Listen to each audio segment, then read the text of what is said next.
Let's take a look at number 9k from section 2.6. And for this particular problem, there are 4 terms, and I guess this is a very good combination factoring problem.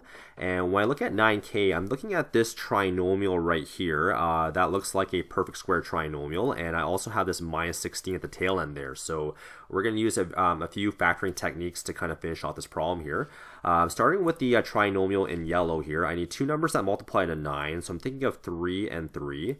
And I also need 2 numbers that multiply to this 4. So I'm thinking of 2 and 2 initially, but we have a minus sign right here, so I need to change this to a minus 2 and a minus 2.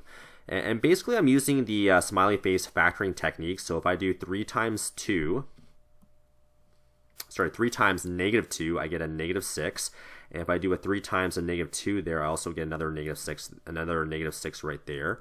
And I basically negative 6 and a negative 6, that gives you the negative 12 right there. So I can factor the first part of this problem using the smiley face factoring technique. So let's go ahead and use 2 sets of brackets. And I have a 3 here and a 3 here. So let's start this off with a 3x and a 3x. So 3x times 3x gives you the 9x squared.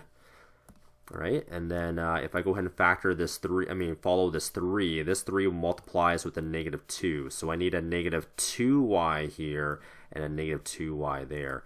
And just to kind of confirm, if you multiply negative 2y and negative 2y, you get positive 4y squared, which indeed matches this last term there. Okay, so after you're done the first part of that factoring problem, remember there's also a negative 16 at the tail end here, so you want to put that negative 16 over there to kind of follow through. Okay, and since I mentioned at the start of this problem, this is a perfect square trinomial, right? So you should expect that these 2 terms are the same, and then you can rewrite this as 3x minus 2y all to the power 2 minus 16. And now we have a difference of squares factoring problem because we have 2 terms and we have a minus sign in the middle. And if I want to continue, or if I want to finish off this problem, I need 2 sets of brackets. There's a plus sign and a minus sign in the middle. And then just take the square root of the expressions here. So if I start with 16, the square root of 16 is a 4. So a 4 there and a 4 there. And then the square root of 3x minus 2y is going to be 3x minus 2y. And that's going to be a 3x minus 2y. And that's how you can finish off that particular problem, which is 9k.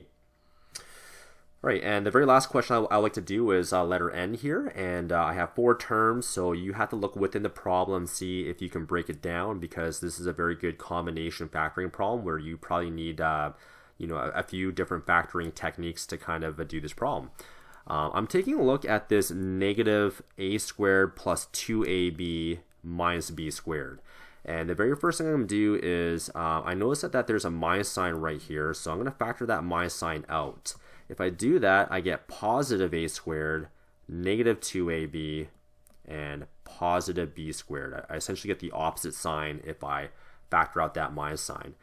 And if you're not comfortable with factoring that minus sign, just distribute the minus sign through.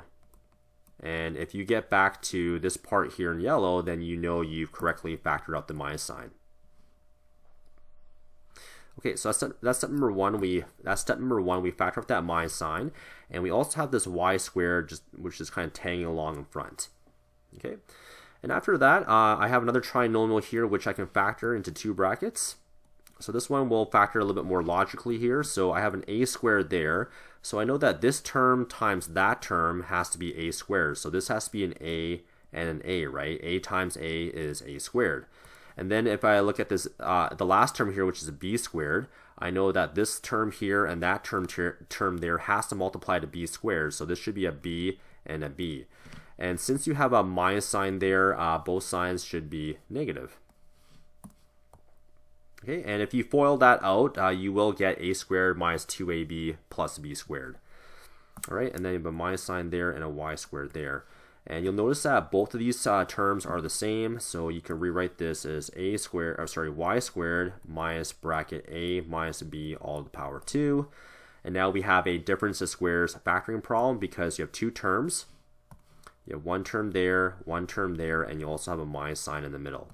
All right, so let's finish this problem off by using a difference of squares factoring technique here, or the difference of factoring squares concept, plus and a minus sign in the middle, and then after that you're just taking the square root of each term. So the square root of y squared is just y, and the square root of a minus b is a minus b, and I'll put a bracket here, a minus b.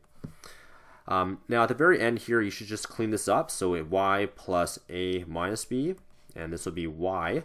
And if you distribute this minus sign through, you actually get negative a, and you get a plus b at the very end there. So a negative times a negative gives you this plus sign right there. And that's how you factor that last problem.